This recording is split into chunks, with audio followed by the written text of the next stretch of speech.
I don't know whether I'm embarking on a foolish venture, but I had talked with some people about the notion of, as a faculty member who is reaching the finish line in terms of a full-time position, trying to create a tradition where senior faculty might give a lecture in which they would talk about an issue or some aspect of their career that they feel would be of some value for the campus community to hear.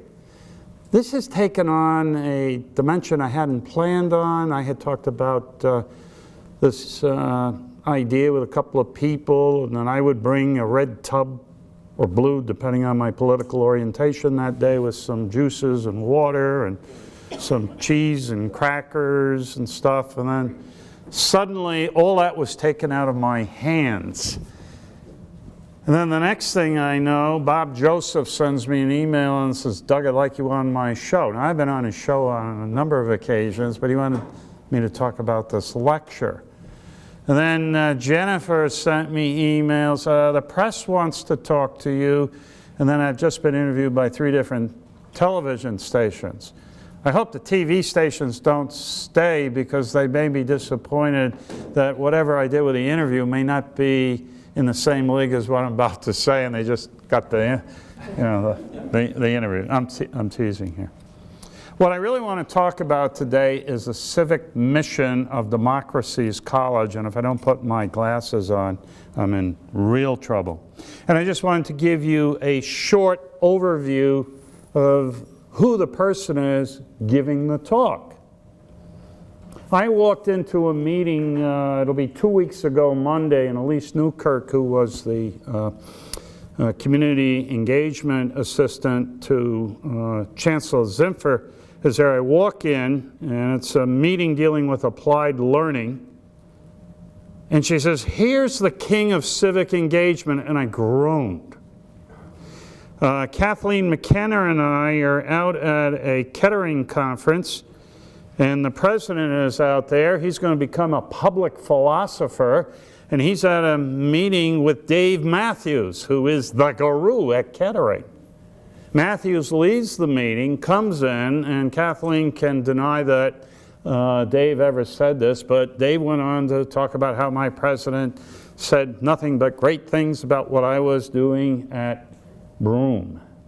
And I waited patiently, and at some moment said, "It's not me. It's a cadre of faculty, support people, and now you have my president." Bernie Ronan, who is a vice chancellor for community engagement at Maricopa College, he and I had a number of opportunities to work together. Lisa Straley knows Bernie quite well. The president, to his credit, took a risk when I came back from a Kettering conference in October 2010 and said they're going to create something called the Democracy Commitment. It's a project to align community colleges to promote educating students to be citizens. And the president was willing to join right on. I'm really glad you made that decision. Well, I got to know Bernie, and Bernie dubbed me the civic Sherpa. I think anyone who's involved in helping students become engaged citizens are Sherpas. So that's all I want to say about kings and all that. You could use the term servant, and that probably has, I think, a similar take. But the notion of a Sherpa who guides, who helps, who assists, that's how I'd like to be remembered. Well, I wanted to give you, though, a few ideas of who this guy was before he got here to Broome. First of all, how did he get the name Douglas? There was a big argument between my mom and dad about what to name me. My grandfather's name was Charles. My father's younger brother was named Charles, and I never forgot my Uncle Charlie. He went across D-Day +1 at Normandy. And every Flag Day, I would run the American flag up to remember what he did. He survived, by the way. He never wanted to talk about the war except VE Day, and I won't tell you what he had to say. It was how he celebrated it. Well, anyway, I got named Douglas because there was an obscure American general who said, "I shall return." By the way, he wasn't anywhere as near as great a general as some have claimed, but I'm referring, of course, to Douglas MacArthur. I led a relatively uneventful life. I was told to study hard, read, and get good grades and go to college. I have a picture up here that I did when I was, I believe, in 3rd grade. To Mom and Pop from Sandy. My nickname was Sandy because I had blonde hair. Okay? That's a picture of a house. I hope you appreciate the colors. And I want to know where in God's name was either Patty Evans or Ian Cotton when I needed help to move my career in humanities in a different direction. Around the same time, I got a recorder, a tonette, I think they called it, and my mother put me in the closet to practice. That thwarted my music career. And yet, she would inflict on my 2 children, Seth and Jason, making sure they took their piano lessons on the 2nd floor of the old schoolhouse in Smithville on a piano that I had rehabilitated, okay? Finally, by my senior year, I had done absolutely nothing except what I was told to do, for the most part. I walked by my English teacher's room from 8th grade, and she's doing the senior play. And she says, "Doug, come in, read a few lines." Desperate as she was, she says, "You have the lead role. This is my chance at redemption of being a geek, having no involvement with the school at all, other than to be the baseball statistician. And I am still the only person in New Hyde Park that got somebody out by being a baseball statistician. I got that person out because I pointed out to the coach he was batting out of turn. And I said, "How do you record that in the record book?" And he says, "Put out Garnar." I don't even know whether that scoring book still survives. Anyway, the long and short is I come home, tell my mother I got this lead role. She says, "You can't do that. You're working at a wallpaper company to earn money." And I said, "But they'll work the rehearsal schedule around my work schedule." "No, you've got to study. You've got to get good grades." That was the end of my acting career until many years later. Judy and Jason and Seth know what I did. I had a walk-on, non-speaking part. I think it was in Camelot. It's great to have those non-speaking parts. Let me just move forward. One thing my mother did, you might think she's thwarting me in the humanities, and they didn't want me to play baseball, which I loved because I had eyeglasses that had lenses the size of Coke bottles. Because what you could see at 400 feet, I could see at 5. But my mother bought me scores of landmark books. And I don't know whether any of you here are old enough to remember these, but this kindled a real love of history, and I had a great 6th grade teacher who made history as the term comes alive. Well, I left Long Island, I went to Albany, and here he is, the stud runner. In 1963, in the fall, a cross-country coach, who, can you believe it, is still alive, comes by and says, "You could be a great runner." I go, oh. Join my freshman team. So I go out and I start to run freshman cross country. First race is against Siena College. Okay. I lead for the first quarter of a mile of the race. I think I finished 10 out of 11. I hit the wall in the beginning of the second quarter of the race. By the time I was a sophomore, this varsity team was going through its second undefeated season. And this is where, at a time in college sports, you didn't have like Division I, Division II, III. It was all one division. Anyway, my junior year, which was to be a rebuilding year, most of the star runners had left, and I come back out. And I would finish, by the way, I ran a 50-mile race when I was a sophomore. with my coach. I hit a mile mark at Lemoyne College at 4:56, and there were 6 runners ahead of me. Had a little bit of a wall at that mile mark, hit the 2-mile mark at 10:30, finished 7th. This race was my last race on the home course. I cut 61, or is it 62 seconds off my best time. What's important about this picture is not the emaciated runner who weighed barely 140 pounds dripping wet. I basically sort of collapsed after the race. And what's important is the lesson that my coach said. He says, when you run a race, the perfect race is finishing that race at the exact moment you hit the finish line with nothing left. You don't want to use it all up before or have stuff left in the tank. And I want to assure Angelo and Fran and the president, my wife, my children, and many of you who I've come to love and appreciate, that I still have gas left in my tank. But it's going to be used in a new type of race that has some of the same markers of what I have been involved with for the last 44 years. When I was about 2.5 years old, my earliest memory was looking out of a window, standing in my crib.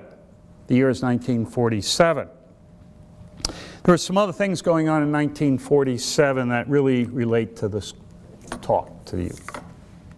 First of all, the Truman Commission issues a 6-volume study that looks at what the role of higher education should be in the succeeding years. And you know the most fascinating thing? Not because he was a Democrat, and I am now a registered Democrat, and the Democratic minority leader, Freudian slip, Jason, for the Broome County Legislature is here, but that Harry Truman did not have a college degree, and yet he was fascinated about what the needs would be for equipping a large number of people in our society with post-secondary education. That's what's really interesting about the Truman Commission. And at the same time, I'm looking out this, I think it probably was a cloudy November day on Long Island at 2.5. See, most of the days were cloudy. You think only Binghamton is cloudy. The New York State Institute of Applied Arts and Sciences that fall has opened up its doors. You want to know what that institute was? It was one of 5 institutes created by the State Ed Department. The President would appreciate this because President Tyrrell in the early years didn't have to report to the county legislature. It was just the State Ed Department. 10 years later, he would have to get approval for he and Dar Wales to drive a car to Albany on state business. The County Board of Supervisors had an ed committee, and they would approve whether the president went. Imagine where you would be, President Drum, if you had to deal with that culture. The New York State Institute of Applied Arts and Sciences opens its doors as a very narrow-based technical institute. Had about 80 some odd veterans, a handful of women.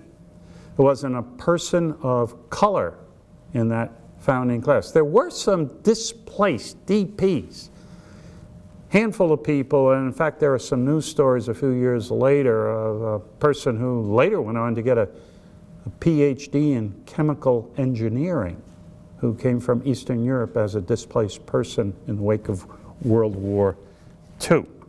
But what I find really interesting is that the Truman Commission not only called for the expansion of higher education on an unprecedented scale, it also talked about including in that the creation of a large number of community colleges dubbed Democracy's College. And they also suggested that colleges need to pay a lot more attention to teaching. At Broome, there's something very interesting. We've had, literally from the beginning, a relationship with Cornell University, where Cornell brought in at the request of the founding president, ran some seminars for the first faculty teaching here. a faculty member in mechanical technology, knocked off a master's degree writing a master's thesis on the first 5 years of the history of the college. It's a very important document. We are still involved with activities and professional development with Cornell University. So I find this connection really interesting. It is said, though, that part of the motivation of the Truman Commission about another feature of what they're calling for, hence the term Democracy's College, is that part of the education should focus on preparing graduates to be engaged citizens. They don't use language that is very fashionable today on citizen engagement, but that we should be educating for citizenship. Remember, when the Cold War is beginning to take place, so there is some of the Cold War flavor that people need to understand the difference between our system and the Soviet system. But also guiding the thought of the Truman Commission to some of the secondary work I've read is the notion of the Holocaust and how a democracy could descend into such an abyss. And for African American veterans, who, by the way, fought in segregated units until Truman, through executive order, ended segregated units, came home and were subject to the hostility. And in some cases, some of them were actually lynched by people who didn't take kindly to African Americans. I'm talking about the Ku Klux Klan. By the way, the founding president in 1956, I see a letter, not a letter, but a news story in the paper. 10 Negroes to attend Broome Community College, fall 1956, 7 years before I Have a Dream by Martin Luther King. I don't know how many years before the creation of EOP programs. We wouldn't get a full opportunity program until 1970. And I asked Dar Wales, who I got to know late in his life, what was that all about? He said, well, you got to understand. Founding president was a Methodist who took very seriously the notion that in the eyes of God, skin pigment didn't count, and it was about time we started to make an effort to reach out in the community. I thought that was really remarkable, that you had a president with that sort of foresight. Well, I want to divide into sort of three areas and chronological units, how we began to try to live out the concept of the Truman Commission, that in addition to educating people for careers, we should be educating them for citizenship. And in the period from 1947, I would say, till 1970, convenient because I'm not here, when we go from State Tech to Broome Community College, we tended to use the concept of the extracurriculum. And let me explain how. Newspaper accounts, first semester, show a group of students working with a faculty member drafting bylaws for a student constitution. And by the way, they had some arguments, and they actually modified the initial document before they ratified the final version. The newspaper even covered that there were elections. Some of you might know how sensitive I am to that, okay? They didn't record the names, but they pointed out that there were 13 slots, 14 candidates, so somebody lost, okay? The second thing that they did was to create a student newspaper. The Fourth Estate, some who are here, some who have worked for the Fourth Estate, that is the oxygen of democracy. It keeps democracy transparent. It points out the foibles of elected officials. You need a press, and a press that's independent. And when we really look at the history of democracy, and we look at the history of alternatives to democracy, the first thing the alternatives do is to create a monolithic press and to suppress independent reporting. Well, I'm not sure that the students who created the initial newspaper are out doing investigative stories on Cecil Tyrrell. But what is interesting, I see early on a news story where they were involved in creating the mascot. And Fran Battisti said, how do we get this hornet mascot? Doug immediately goes into the newspaper file, and I find the students, by the way, voting to have the mascot, and they actually had some drawings that a couple of students, there must have been some students with some good graphic art skills, drawing possible scenarios for a hornet. I thought that was quite interesting. By the way, WKOP, do they still do cowboy music or whatever the hell it is they were known for? They had a half-hour show they gave to students to talk about what was going on at this new college. And I found that real interesting because many years later, there was an effort to get a radio station here, and I won't identify the president, but much to the chagrin of the people in communications and a liberal arts dean, he threw his hands up and said, oh no, we'd have to be involved with censorship. You'd never know what they would put on that radio station. Think about that, Jason and Tim. So what I'm suggesting is in this very early period, you had communication through a paper, through even a radio show. I had in my office a student yesterday who was involved with student government, and then I went over to student government later today, and I ran into another student, and I gave the student yesterday copies of a yearbook.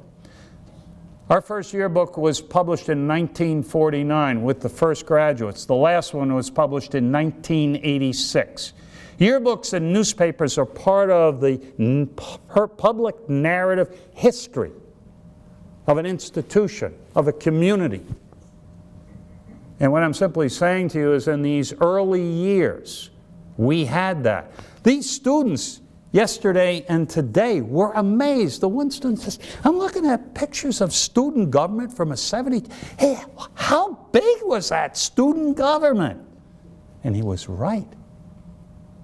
It had a lot more people because of how the student government was composed. Okay? So, these first 24, 25 years, the extracurricula, or what we might also call the co-curricula, provided the architecture for exposing students. There was no intentional effort to use the general education core courses. By the way, that was being done in other parts of the country. George Higginbottom, who I wish was here, not to hear me talk, because I would just turn the mic over to him. George wrote a dissertation published by Cornell in 1991, and he talks about Lamar Johnson and his efforts to help develop the community college system in California and the importance of civic education there. On the other hand, I give Cecil Tyrrell a lot of credit, because one of the other things Tyrrell did was on Monday afternoon at 3 o'clock, all classes stopped, and he had speakers come in week after week to talk to students. By the time I got here, Fran and I are in the class of 1971. He wanted to know why I didn't have a 71 hat. I'll get you one that we can wear, Fran. But if you look, and this is, I think, one of the great virtues of the tenure of Greg Saraceno when he was interim dean, he created a history of convocation speakers. And that history is really rich with the notion you expose students to ideas from people from outside the campus. By the time Fran and I got here, you were expected, or am I losing it, Fran, that you had to be at convocation as a faculty member. Do you remember this? Say yes. If you don't, I'll see you later. But the library was closed for the hour of the convocation, and so was the cafeteria. The president still took this stuff very seriously. But it's through the extracurricular, the co-curricular, that the notion of preparing students for citizenship took root here.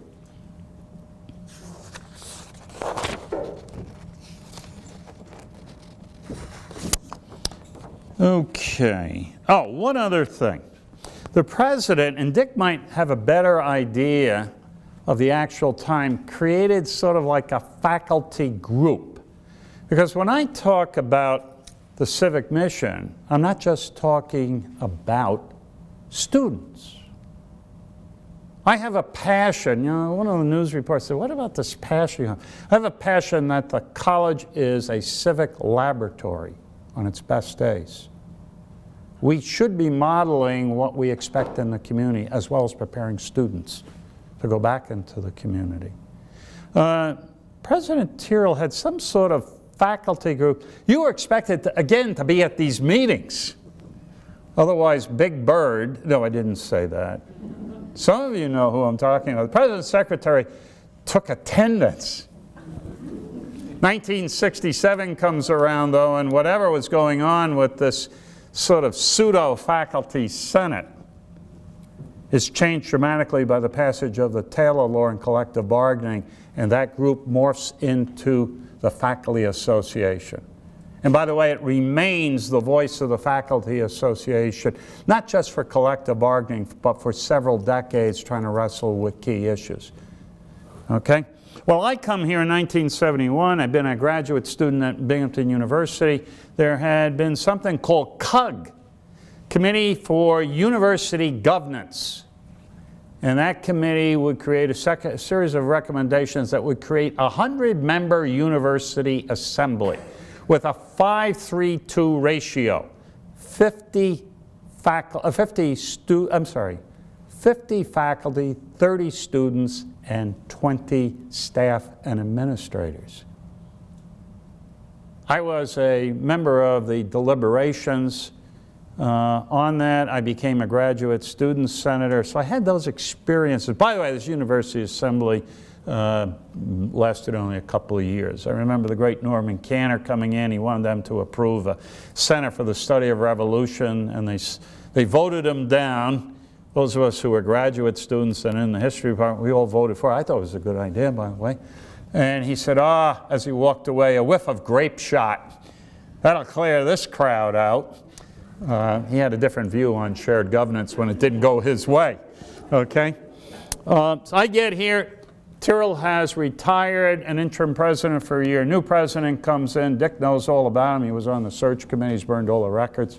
Anyway, I thought there was a real opportunity for a new shared governance model, drawing on my experiences at BU. So I go to the second president, Sig Smith, and I said, hey, how about a collegiate assembly with a 5-3-2 rate? Great idea! Well, first of all, trying to get that many people involved, I think this body called for over 30 people. And it's fumbling along. And by the way, President Trump, these college governance models were not pure democracies, but they were in the spirit of what I believe Middle States wants us to be thinking of, shared governance, the recommending bodies. We weren't talking about, you know, overthrowing presidents and, Angela, you appreciate this, board of trustees. But anyway, this really didn't get much traction, and I said to George, hey, I got to come up with a revision of that. So I came up with a revision. I sent it off to the president on a Thursday afternoon. He goes to a board meeting at night. He wants a 5-year contract. And by the way, George and I were up for tenure. And the board, headed by Cargill, said, I'm not sure we can give you a 5-year contract. He says, okay, whips out his resignation, and we haven't seen him since. That was not exactly a good environment for the second iteration of shared governance. I would be involved with the drafting of subsequent shared governance models that usually went under the overall umbrella title of College Council, where Marguerite was president of that once. I was president. You were president for a couple of years, if I remember rightly. The overriding feature of shared governance from the 70s up until the Middle States report of 2010 was that they were allowed to exist. You got a little release time. But I can remember, and I know whether Margarita was the secretary, we had sent recommendations off to the president. We never got responses back. So we sent a recommendation recommending he respond to our earlier recommendations, and I'm still waiting for his response. Hasn't come. It probably got lost in the inter-campus mail, okay? Meanwhile, back at the ranch, I'm in my second year. I'm working for a very interesting dean, not George Higginbottom, but his predecessor, Hal Hickey. And a student I had in my government class who had had a minor job as a combat platoon sergeant in Vietnam, an incredibly smart guy, who probably beat John Kerry to the idea, after he'd spent 2 tours in Vietnam, that this was just an insane foreign policy disaster. He comes to me and said, I'd like you to be our student government advisor. There was once upon a time faculty advisors to student government. They disappeared in the 1980s. So anyway, I go to the dean, I said, look, I'm not tenured, what do you think? And Hal said, a couple of things. First of all, I think you ought to do it. You're young. They'll be able to relate to you. Can you imagine where they would be today looking at me if I had that opportunity? He's old, get another body. But Hal said, listen to what they have to say. Do not, under any circumstances, tell them what to do. If they want your advice, tell them take it with 2 barrels of salt. And a final caveat, make sure they don't embezzle any money. We had some great student government leaders. We also had some modest leaders. I was advisor for about 6 years. What I remember of student government in those days was a student government that had a degree of control over its student activity fee that is not the case now because of changes mandated by SUNY in the early 80s. They had robust, raucous meetings of 3 groups in addition to the United Student Government. One was the IAAC, the Intercollegiate Athletic Advisory Board. Another one was Student Program Board. And the third one was Club Council. And they were always arguing about how in God's name are they going to divide up the money. By the way, Nickerson came to me and he said, you know, we do control the money over the athletics. And, you know, I mean, if you're administrator, you say, God, we got to get that the hell out of their hands. And he said, you know, they got a great basketball team, a legend. But they're paying their coach more than, their assistant coach more than any other coach. We students don't think that should go on, so we're going to break his salary. What do you think? I said, you got to do what you got to do, and I'm wondering about my tenure and everything. No. So, bottom line is, Al got the United Student Government to modify the salary of the assistant coach. And then to show that there was no hard feelings, he gave Coach Baldwin a new set of travel uniforms, which the coach had not requested. And Al said, look, I want you to know there are no hard feelings here. We just believe in equity and respect. And by the way, those are not insignificant ideas when we think of shared governance and how we act with each other. Now, the second president didn't particularly care for Dick Baldwin, so of course he's sort of cohortling. Then Al got into it with the second president over. And by the way, I think the president was probably right, but I think the price was too high. The president said to Al, from now on, the student activity fee and the checks will be administered by FSA and you will be charged 5%. Well, the students had a bonded dispersing agent who taught out of the business program. Al went to SASU, which was a student organization networking 2-year and 4-year colleges in the SUNY system. He went to legal counsel. Al, by the way, is now a lawyer in Hartford, Connecticut. And he said, can he do that? And the guy says, as long as the guy's a bonded dispersing agent, their legal counsel, and he had looked at SUNY law at that point in time, he says, you're on legal grounds. So anyway, we're walking through the Wales building, and the president comes out and starts shaking his hand out and says, you know, Al, you're going to pay that 5%. We're going to take it over. And Al used an expression that discretion suggests I should not use here, something similar to the Bronx cheer. I'll see you in court. Now I'm really nervous. The bonded dispersing agent stayed for about 4 or 5 more years. Now, I only mention this anecdote because this was a student government president that was not going to be bamboozled. But if you had been under incoming fire from the North Vietnamese and the Viet Cong, neither Dick Bolin or Sig Smith posed much of a threat to you. Okay, I just mention that for what it's worth.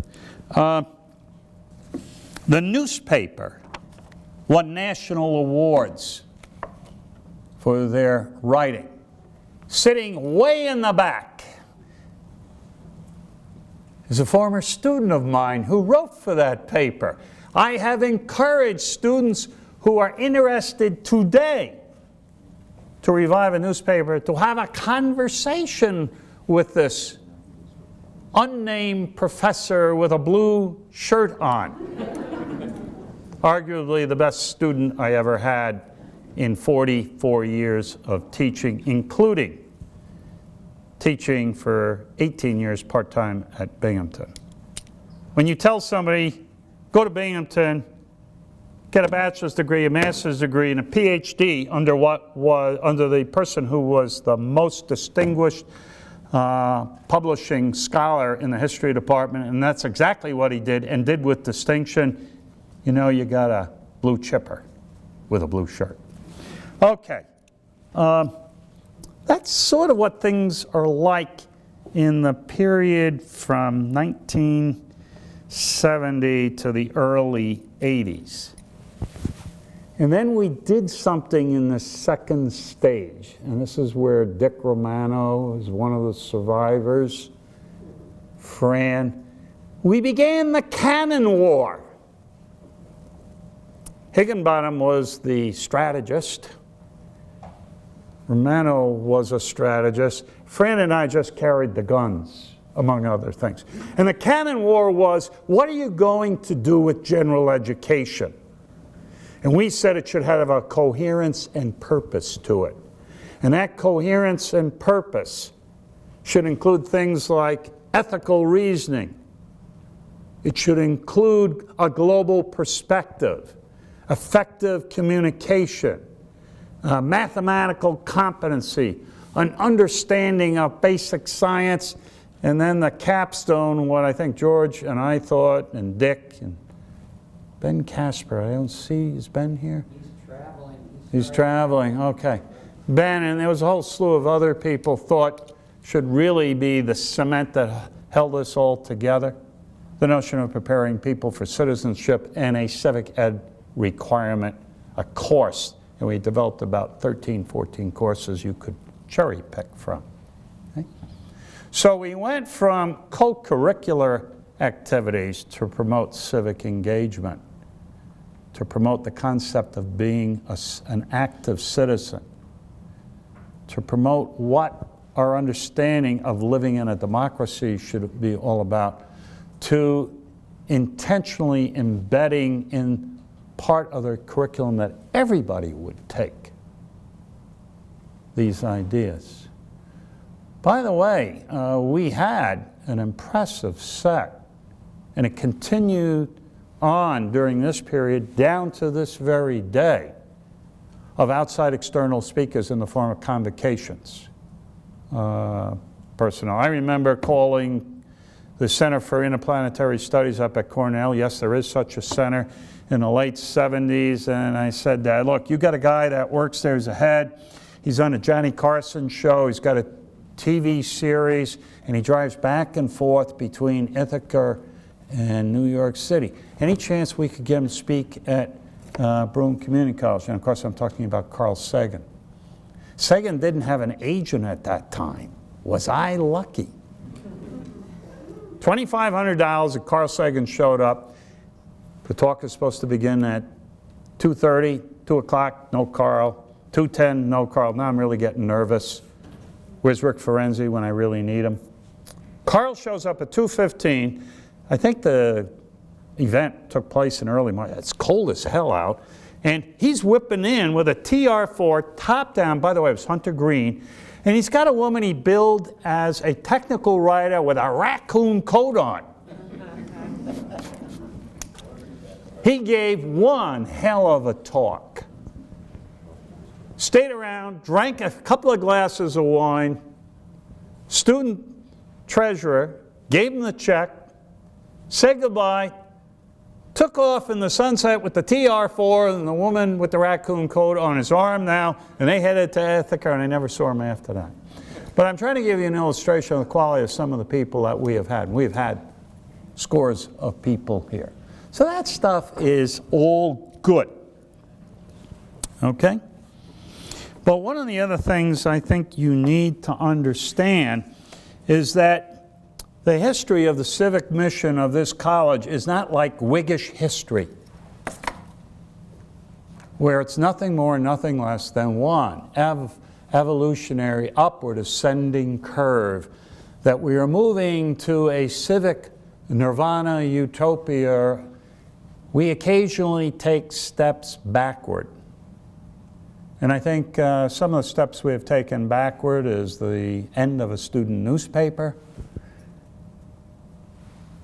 By the 1990s, for close to 20 years, if you get 1.75% of the student body voting in a student government election, and I've seen the data because I actually accumulated the data for the Mid-States report, at least through 2010, student participation in their government has almost dwindled next to nothing. It reached a point where for 3 election cycles, no elections were held because there wasn't any contested position except for one slot, and the administration said, hell, we'll just go and appoint both candidates to the position. I was chair of the History Social Science Department at the time, and I can tell you that didn't seem to me to reinforce what my department was charged with, being the custodian of civic education. The practices seemed a little nervous. And then when in that roughly same time period, vote totals would not be released, I got really upset. But I wasn't going to do anything. I was, despite Joanne Maniago drawing me into a teach in my second year here after the Christmas bombing of Hanoi, that's when I really began to find my voice on contentious issues. We did a teach-in the cafeteria. I wasn't going to get into this until the student who kept wanting to get the vote totals came to me, thanks to Jim Gormley. Is Gormley here? Gormley sigged this student on me, and he says, go see Garnar, see what maybe can. I said, you want to do an independent study? I said, what do you want? I want it in a Scottish brogue, the vote totals. So he did with my guidance, he did an independent study and looked at the practices at other community colleges, and we were unique in not providing vote totals. He also discovered that the colleges had $250,000 on unused student activity fee funds, which was about half of the annual student activity fee fund collection, sitting in long-term CDs. Sort of an awkward moment. I always remember Deep Throat telling Woodward and Bernstein, follow the money, okay? So anyway, it was an interesting lesson. This period saw ups and downs is what I'm trying to say. I think the notion of really embedding in the curriculum intentionally in the general education the notion of preparing students for citizenship. Higginbottom wrote in the college in the college catalog, and it appeared for years, a statement to the effect, and I hope you appreciate the order. We're going to graduate student by student. Graduates will go back into their communities as engaged citizens and be productive members of the workforce. George always liked to nuance things. The productive workforce was important, but not as important as educating students for citizenship. So, it was a mixed bag. And I got to figure out where I've left off on my notes here. Okay. How How about one other feature of this period up to the last 4 years that I think is worth mentioning? We begin to see the emergence of the concept of public work, the work of citizens, not experts, not elected government officials, not part of the government bureaucracy, but citizens who work on projects, normally at the local-ish level, designed to enhance their communities. Citizens who are saying, as dysfunctional as democracy might be, we have a role to play. We need to roll our sleeves up. We need to put aside rancorous debate and argument and find common ground. We began to move in that direction. And two illustrations I'll give you that I am most proud of is the Bridging the Digital Divide project that Sandy Wright picked up and has worked with Binghamton University people, and the work of Jen Musa and Maureen Hankin on the Haiti project. This is public work on the grand scale. And I'm looking again at Hal Koster, but more importantly, where's Margarita? There's Margarita. Unfortunately, Ben isn't here. Another concept emerged around 2000, and the notion was service learning, where we would embed in courses service projects where students would go out in the community. Now, there's a big argument in civic engagement circles about, is service learning really preparing students for citizenship? Is sheer volunteerism as crucial as maybe other types of public work? And you can argue and debate that. But the notion that you're having students think beyond their own personal agendas, which is one thing that comes out of even the most modest service learning, I think is extremely important. Well, what happens over the next 4 years? The campus did an internal study, which I led. Koster was on that. I don't see Gary Finch, that's too bad. But Gary was on it, and Gary is one of these purposes, FSA director for executive director. Dick and I were on the FSA board when we created this position. And Gary was one of these sort of quiet people who was incredibly effective as the FSA executive director. But he gained to really appreciate the notion of shared governance. At least that was my take on his involvement with our committee. Angela was on it too. And Angela was on that committee. Right, I'm sorry, Angela, to have not recognized your contributions. Well, President Drum, the first thing he finds out within a couple of months is that we have failed Standard 4, and failed at sort of going away on shared governance. And so the next year is spent, well, less than a year, trying to get off probation, develop a new shared governance model.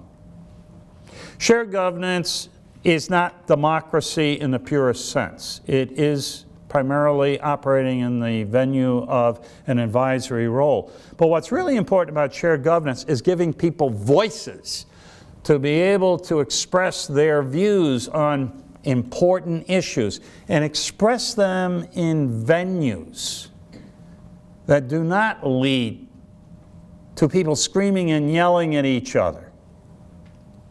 By the way, trying to get faculty to agree anything other than voting no confidence in a board of trustees or a president is damn difficult.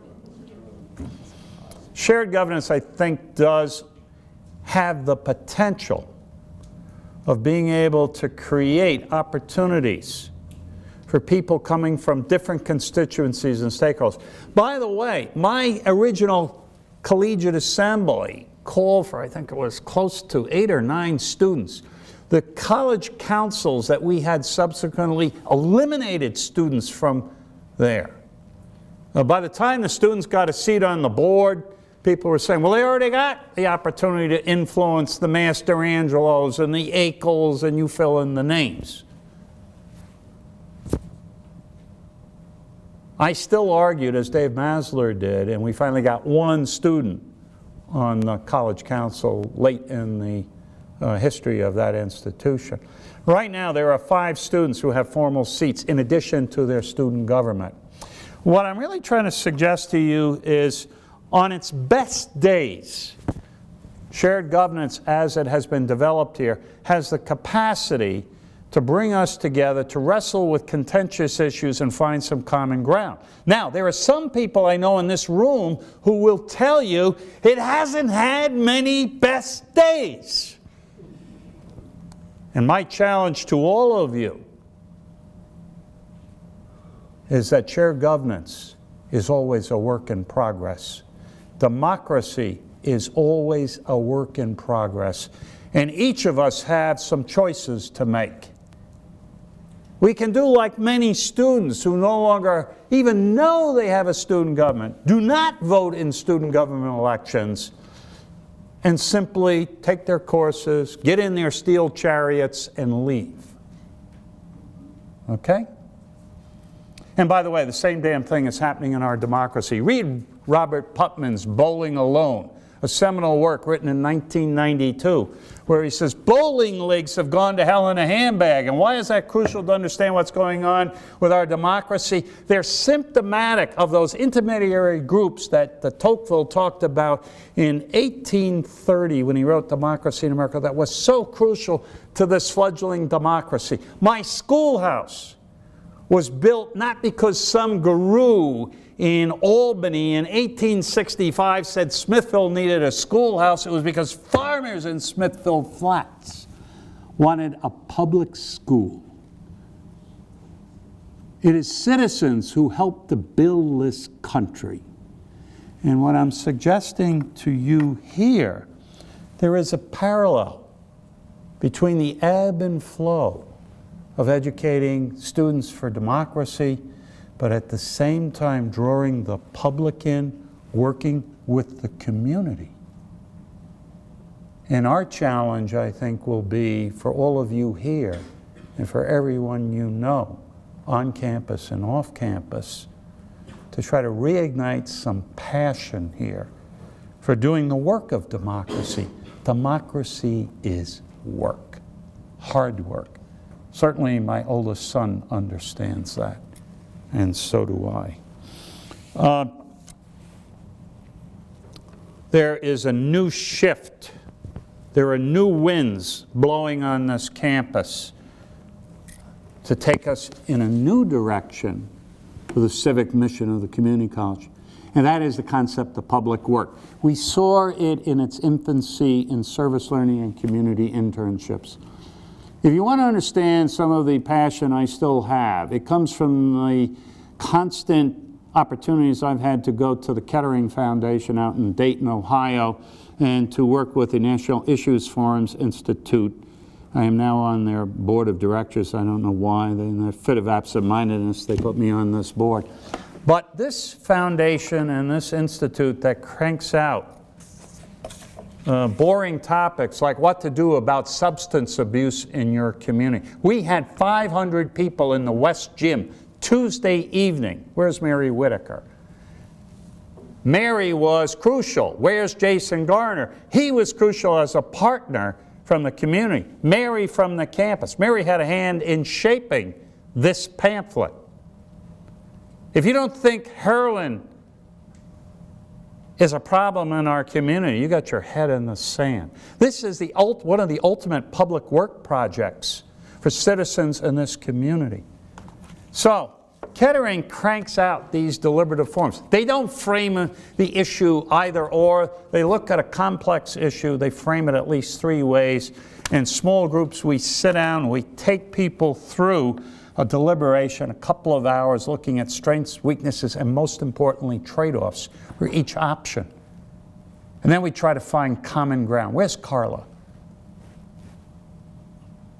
Carla is working. She's another one of our Kettering folk. I got 2 Kettering kids, Scott and Lisa. Carla's working on a fascinating project with Kettering to put public deliberation online. And you can graphically see, as people deliberate online, through a skillful moderator where there is common ground. You can actually see it on a computer screen. And then what the expectation is that participants, once they find areas for common ground, might find projects to work on to address the issue that is the motivating catalyst for the issue book. Lisa Straley has been working with something called public achievement. Where is Lisa? There she is. We like to think we're educating students for democracy, as if somehow what you're doing is you're putting things into their brain, you test them, and then they go out and become citizens. The type of democracy that we're now talking about is not educating, it's engaging. And Lisa is doing it with children as young as second grade. And this is what I think is an astonishing breakthrough.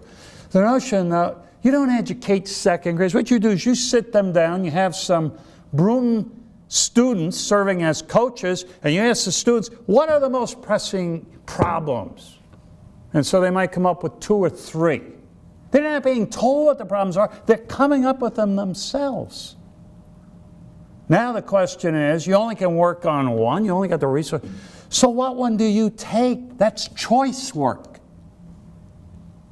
And then once you get to the choice, what is the way you're going to structure to solve the problem? Lisa and I don't know whether any of us have seen Harry Boyd's video, but they had kindergarten kids looking at an issue, and they said, we don't have enough swings.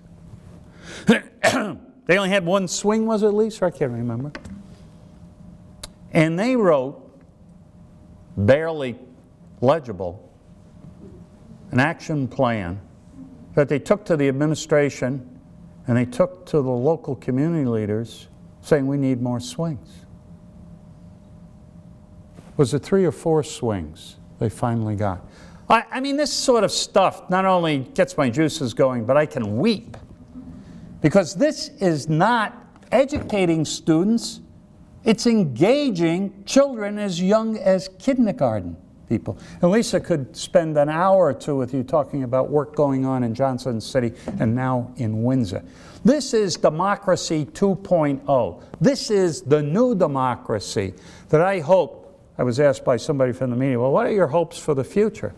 I said, what I'm hoping is that we here sow seeds that will take democracy in new directions. Instead of looking at our democracy as dysfunctional, as tired, worn out, that what we're going to see is a democracy that emerges where citizens have a much greater role in shaping the type of communities they want.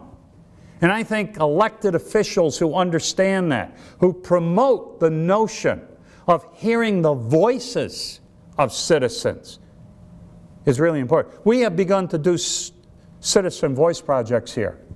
Back in December, we did a project where we had citizens come in after we had gotten questions from Cliff Crouch, Donna Lapardo, and Senator Libous about what they thought the top 3 agenda items were going to be for the New York State Assembly, or New York State Legislature. And we invited people here, and I think Kathleen, you were here, and I think Lisa was there, I think maybe Carla was here. We had maybe 20 some odd people. We followed that Citizen Voice Project up with one done far more recently. You got $500 million, I don't know what it's down to now, that the governor is waiving for upstate New York. 3 out of 7 communities will get that $500 million. So what we did is, it's one thing to have the Regional Economic Development Council working with IDA and a few sharp business people, and that's no attack, Mr. Angelo, on the business community. You guys have a lot to offer. But we also wanted to hear citizens come up with projects. We had about 25, 30 people show up. Lisa got, I think, was it 8 or 9 more projects. We submitted 40 proposals that were citizen-based voice proposals. What that Regional Economic Development Committee does with that, we do not know. But those are 40 proposals, and I bet you half of them hadn't thought about, that they now have something to chew over. This is what we mean by public work, choice work, and deliberative democracy. I will admit that I'm a little upset over the end of the intentional civic education course. I'm also reminded of a statement made by Oliver Cromwell, the great Lord Protector, that Judge Learned Hand, who should have been on the Supreme Court, didn't get it. Learned Hand said this should be on the sign intersection of every road in the United States, and Cromwell said, "I beseech ye in the bowels of Christ, think you might be wrong. I am no fount of wisdom." The argument that's now being made by faculty here, by the way, using a deliberative forum approach, is that we need to embrace the state gen ed requirements. But I have a laundry list, not very long, of things that I think we really need to be doing.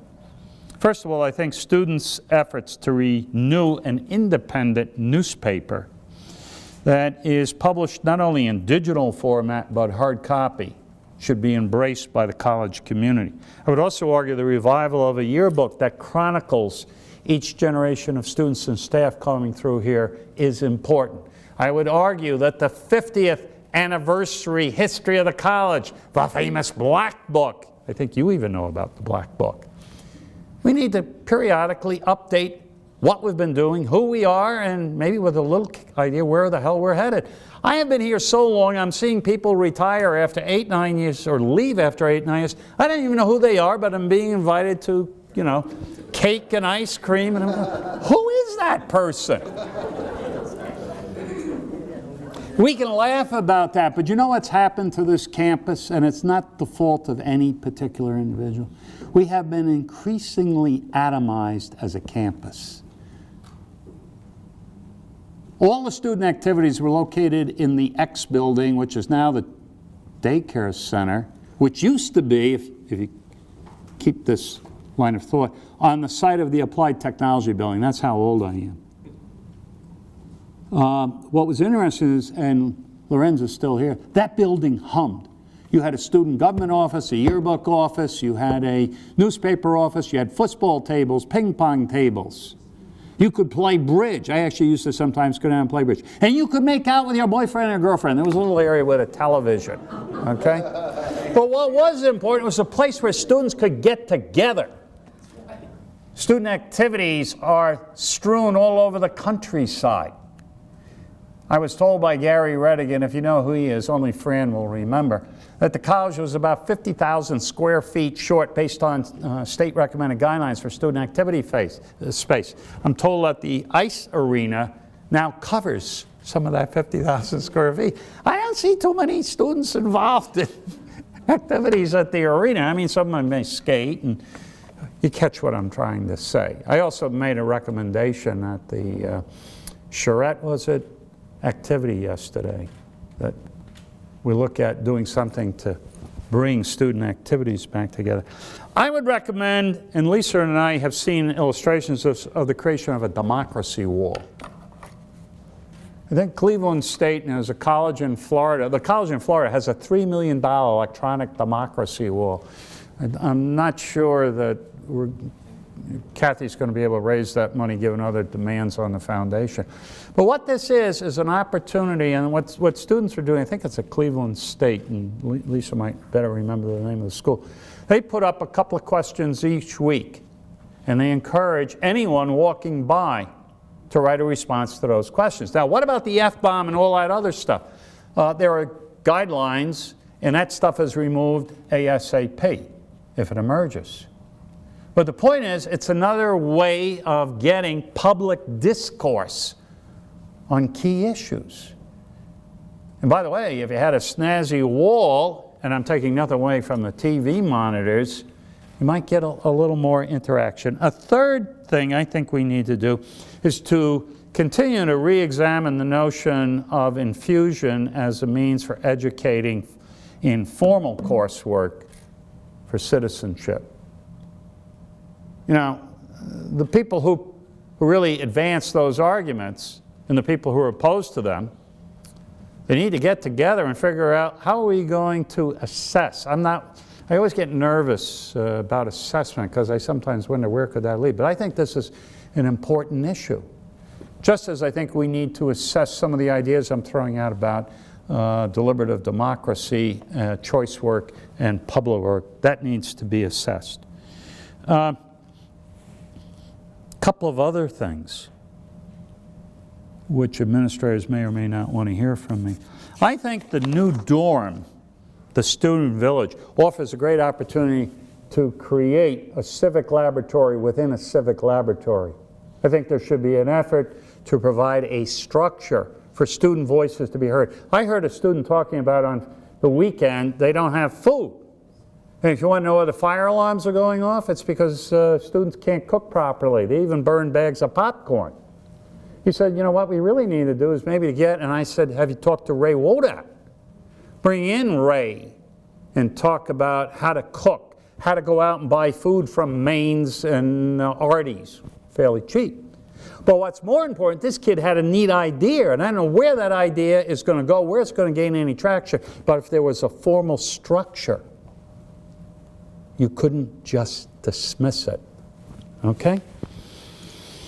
Let's see. There was one other thing. I would argue that we need to reinvent the notion of a faculty member to be an advisor to student government. If we revive a student newspaper, faculty members should listen very clearly to what Dean Hickey told me. You're there to listen, to provide advice when asked, and make sure they don't embezzle. This is not to take anything away from a dean of students, not to take anything away from a student activity director, but I think it's important to have a tenured faculty member also working with these sorts of student organizations. Okay, I've talked a long time, and what I want to do very briefly, and you're going to have to help me on this. Let's see. A young Doug, when he was in his Tweety pipe period, when I was advisor to the student government, Angelo, you're going to love this, but Fran will remember, students could drink at 18, and the student government would come out to my house for spring picnics, and I don't want to tell you the contraband that was in that Coca-Cola case. Notice the facial hair. Carl Sagan having an impromptu conversation about the stars. I had a real passion about the issue of a world in the 1980s that some students told me, I'm not having children because I'm not sure there's a world for them to grow up in. Now, this is an interesting one. Anyone know who this is other than my family? The scene is Eisenhower College. The year is February 1977. My wife and I are at a conference, a social justice conference, looking at the threat of nuclear war. And that little baby, we said, is what this conference is all about, and that little baby is Jason Garnar. My other son, who I was ever so proud, Seth Garnar, did a lot of work on communications, media. He was, I think John Peck said, we can't give him any more work to do for work study because it involves confidentiality agreements that we can't give him. He brought Linux operating systems to the college. They knew very little about that. And Jason, a little older when I was in my cross-country coach mode, right before we went to my last meet. The man who has shaped much of my recent thinking, Dave Matthews, I think a number of people in this room. Angelo, you have a copy of this book? Fran, a whole bunch of other people. I love to indoctrinate people. Okay. Once again, I am coming back to running the race and my ill-fated career as a humanities person. And we ready to do this, Sylvia? All right. What I want to do in the last couple of minutes is just mention some people who've influenced me in the course of my 40-plus year career. Oh, wait a minute, that's not it. Why didn't it turn on? This is the first time I'm really using a good PowerPoint, but... At least you know what it's called. Damn you, Costa. Turn it up a little louder. Hope you appreciate the lyrics here. My parents. My father was a school board trustee. I ended up becoming a school board trustee. My mother's funding of a college civic engagement endowment and her incredible encouraging me to read. Hal Hickey, who told me you should be a student government advisor, just don't let them embezzle money. Countless hundreds, if not thousands, of students who have asked some of the most thoughtful questions about democracy and the practice of democracy, the role of citizens, even if faculty, administrators, and staff were not supportive of what they were doing. George Higginbottom and Dick Romano for always pulling me back to think about what is possible to help promote the civic mission of Democracy's College. The Uber Dean, George Higginbottom's code name. His dissertation, which should have been published, is still a gold mine to this day for ideas about civic engagement. Ben Casper and Margarita Rossi, who understood the value of public work by promoting service learning opportunities, and Marguerite's more recent efforts to convince women to run for public office. Go, girl, go! You run, Margarita.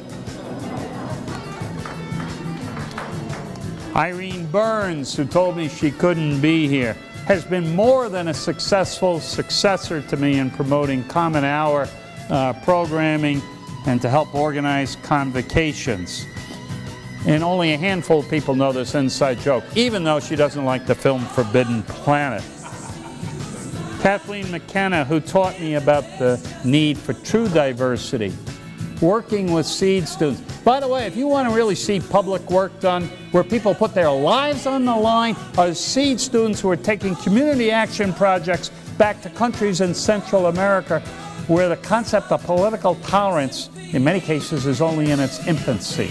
They're trying to promote democracy through their community action projects.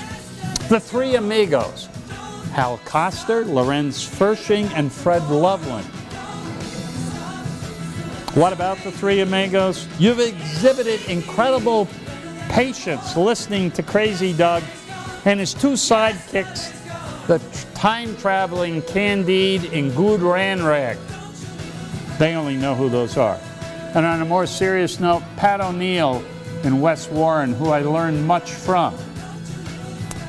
And I still shed a tear that they left us way too early. Joanne Maniago, who encouraged me my first year to work with her to do a teach-in, to take risks. We weren't tenured.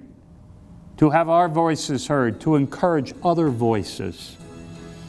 Fran Battisti, who was an ally in the first Cannon War on general education, and to this day has been a most helpful supporter for our current civic engagement effort. Scott Corley, Lisa Straley, my Kettering kids, who really understand the power and the potential for deliberative democracy if we're going to live out the dream of being Democracy's College.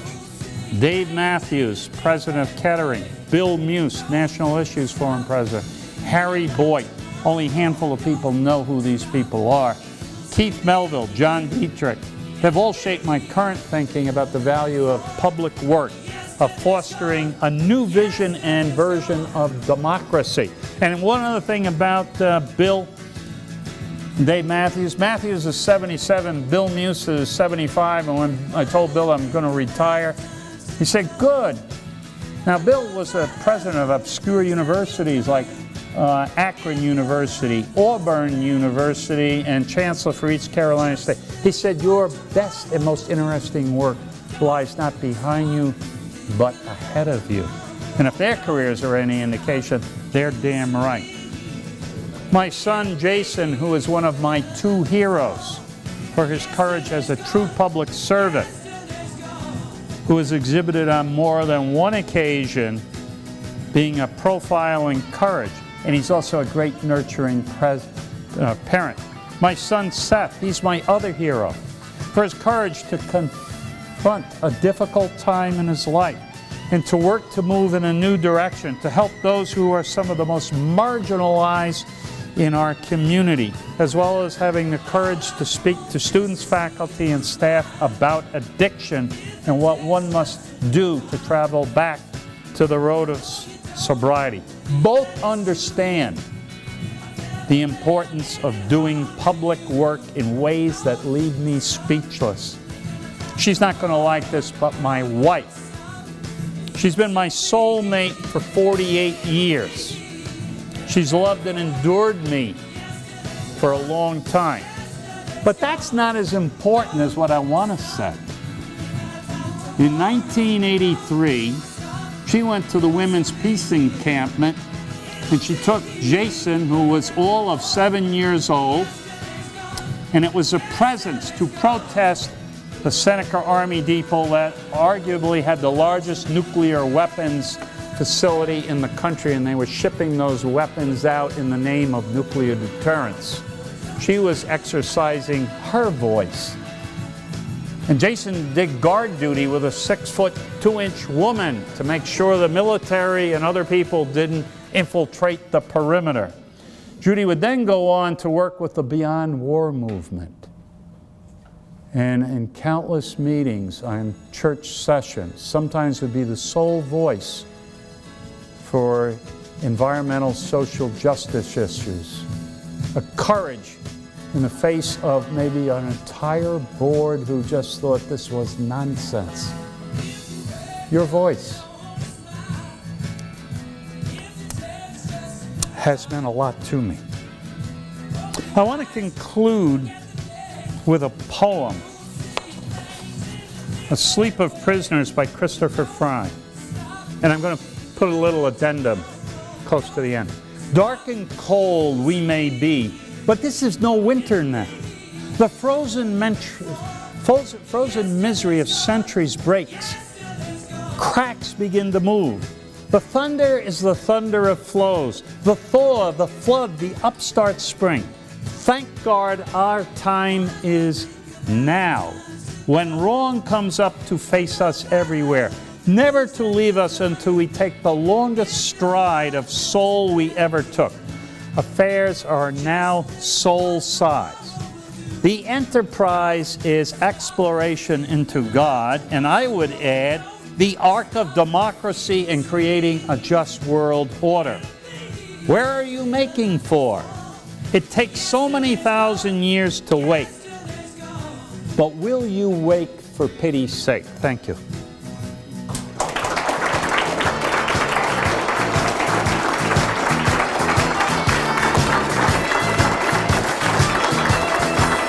There's food and books to take.